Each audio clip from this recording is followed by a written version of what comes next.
Alors, nous sommes venus ici aujourd'hui parce qu'il y a eu une saisie de cargaison de 900 motos absoniques et de 164 tricycles sur la RN1. Alors, depuis le 7 avril jusqu'à nos jours, personne n'est venu revendiquer la propriété de ces motos ni justifier la destination de ces motos. La valeur de cette cargaison s'élève à près de 750 millions hors taxes.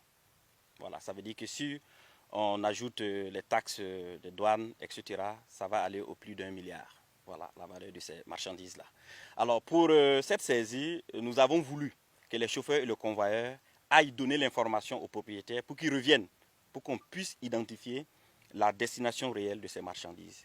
Et comme je le disais, 2 mois passés, personne ne s'est présenté. Donc nous présumons que ces engins effectivement étaient destinés aux terroristes.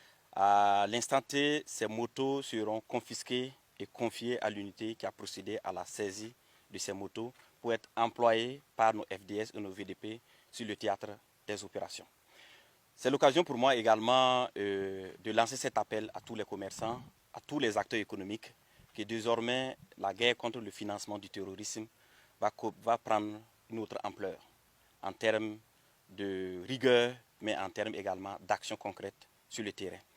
Vous savez que les motos type Aloba ou les motos Aloba, en termes de vente ou d'importation, sont réglementées sur l'ensemble de notre territoire. Il faut des autorisations d'importation, des autorisations d'achat.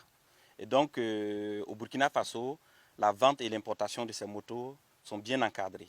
Donc, certaines personnes qui se sentent très intelligentes importent ces motos, se positionnent à quelques kilomètres de nos frontières et revendent ces motos à ses ennemis de la nation. Ce qu'il faut retenir aussi, c'est que vous allez trouver au niveau des images sur les théâtres des opérations à tout moment, vous allez voir que ces ennemis de la nation reviennent toujours avec des motos neuves.